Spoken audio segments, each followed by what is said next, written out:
And thank you for playing a beautiful music. Heavenly. And now, it is my great privilege and honor to introduce to you today's speaker.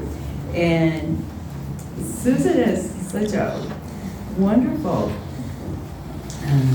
background and studies and such wonderful knowledge of spirit. She kind of keeps to herself, but open her up. She's amazingly gifted. Susan has been a student of spiritualism for 25 years. Her first teacher was Reverend Pete Monroe, who guided her through several phenomena she was experiencing. And for several years, Susan attended classes in Institute at Harmony Grove. She fondly recalls meeting her first guide during Circle in the medium's cabin and learning to work with a pendulum in the Sunshine Cabin. Spirit next introduced Reverend Millie Landis, who shared her gifts of healing and mediumship every Thursday night during Circle and spiritual development at Fraternal Spiritualist Church in Kensington. Reverend Millie's generosity, patience, and deep devotion to spirit and the mysteries of communication with souls who have transitioned deepened Susan's own work with spirit. In 2012, Susan met Reverend Anthony Chapman by developing deep meditation and raising, lowering energy, working with balance and grounding, and traveling through levels of consciousness. Reverend Anthony was able to teach Susan trance mediumship and the most beautiful journey with spirit so far. Susan is blessed and grateful for these wise and loving mentors. When Susan isn't traveling in the heavens, she works as the administrator of assisted living and has her degree in gerontology. Now, Susan's just very, very gifted and just sweet, sweet lady. Let's welcome warmly, please, Susan.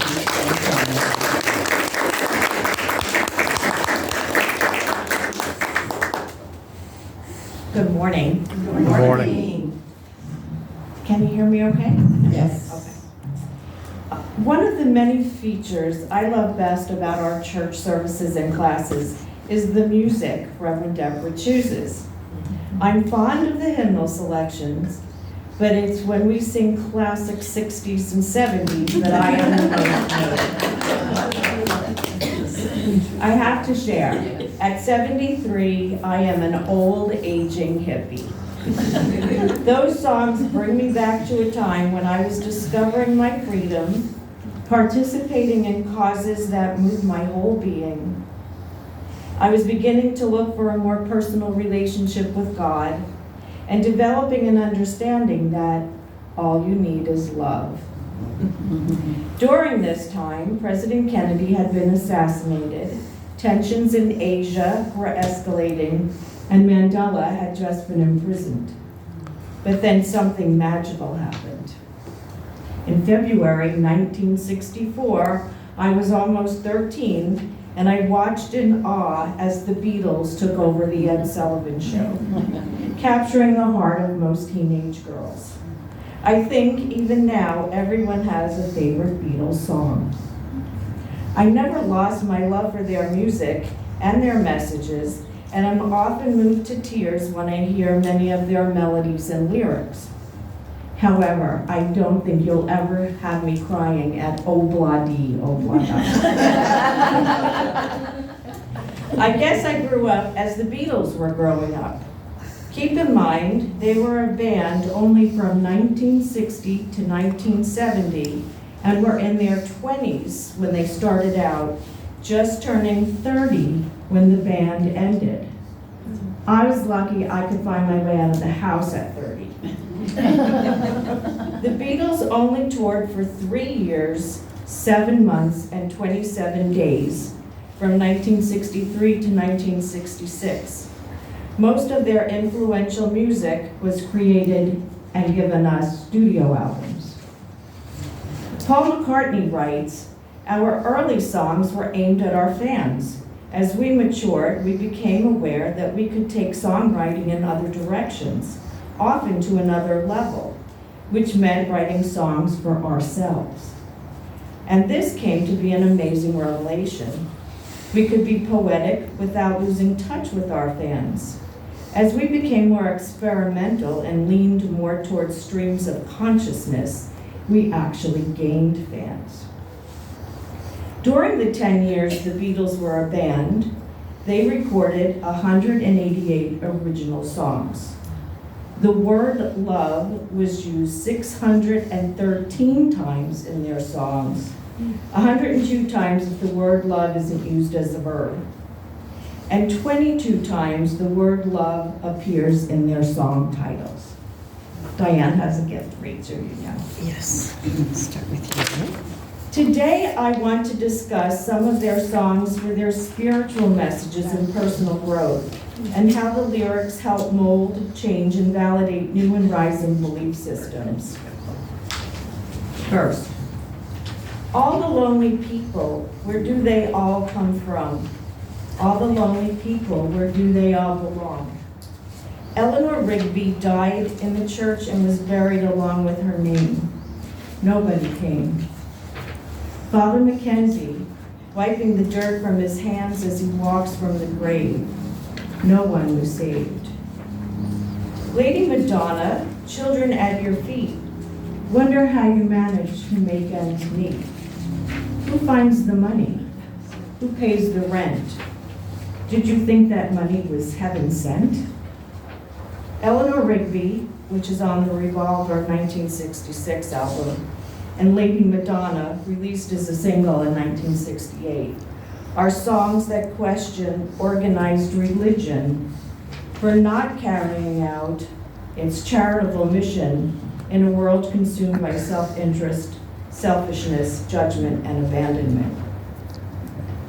Next, the word amen means so be it. Taking some poetic license, you get Let It Be, 1970 Let It Be album. When I find myself in times of trouble, Mother Mary comes to me, speaking words of wisdom, everyone, let it be. In 1968, Paul had a comforting dream where his mother Mary, who had died when he was 14, came to him. She appeared to him. He saw her face completely clear, particularly her eyes, and she said very gently, very reassuringly, let it be. He woke up with a great feeling. Paul says, it was really like she had visited me at this very difficult time in my life and gave me that message. Be gentle, don't fight things. Just try and go with the flow, it'll all work out. As a spiritualist, I believe Paul's mom touched in with him and gave him his message. What do you think? Across the Universe, Let It Be album 1970, and also on a charity compilation album 1969. The Beatles became interested in transcendental meditation in the late 60s through the influence of Maharishi Mahesh Yogi. The mantra, Jai Guru Deva Om, nothing's going to change my world, means glory to the shining remover of darkness, and it is used as a universal salutation to this day. The song, The Inner Light, which is on the B-side of Lady Madonna's single, actually borrows from the book of Tao Te Ching, chapter 47, with the lyrics, without going out my door, I can know all things on earth. Without looking out my window, I could know the ways of heaven. The Tibetan Book of the Dead influenced the Beatles to write Tomorrow Never Knows on the Revolver album 1966.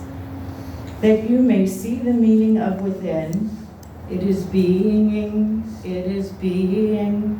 that love is all and love is everyone. It is knowing, The Fool on the Hill, Magical Mystery Tour 1967 album, is actually written to compliment the Maharishi, or someone like him, says Paul. The fool on the hill sees the sun going down, and the eyes in his head see the world spinning round. Well on the way, head in a cloud, the man of 1,000 voices talking perfectly loud. The description of a misunderstood, wise old fool could apply to many prophetic figures in the history of religions. In another interview, Paul adds that he likens the spirit of the fool on the hill to the major arcana card, the Fool in Tarot. Written after the assassination of Martin Luther King Jr., Blackbird was released in 1968 and is on the White Album. In England, Blackbird is slang for a black girl. Take these broken wings and learn to fly. All your life, you were only waiting for this moment to arise. This song teaches us tolerance, civil rights, and help move our nation in an anti-discrimination belief. Carry That Weight, part of the ending of the Abbey Road album released in 1969. Boy, you've got to carry that weight a long time. These lyrics tap into the collective consciousness of the era, but it's personal for the Beatles. They know the band is ending. But it also confronts the universal theme of bearing life's multitude of responsibilities. Life is demanding, we struggle, sometimes we make poor choices. We have baggage, and there are consequences. And in the end, the love you take is equal to the love you make. This is like a Shakespearean couplet that can keep you thinking for a long time. It may be about good karma, Paul writes. This is the last song on Abbey Road, their last album. It's over. Interestingly, to this day, this is the last song Paul McCartney plays at any of his concerts. I find that spiritual, at least meaningful. At the young ages of 30, the four Beatles went on to have successful solo careers, and they continued to challenge universal wrongs as they wrote and sang about God, religion, injustice, and love. What I've learned from their lyrics: love, war is not the answer, be tolerant, inclusive, be good, do good, be kind, understanding, be loving, meditate, go within, share, give, create. God is available to us in many different ways. Did I say love? Thank you.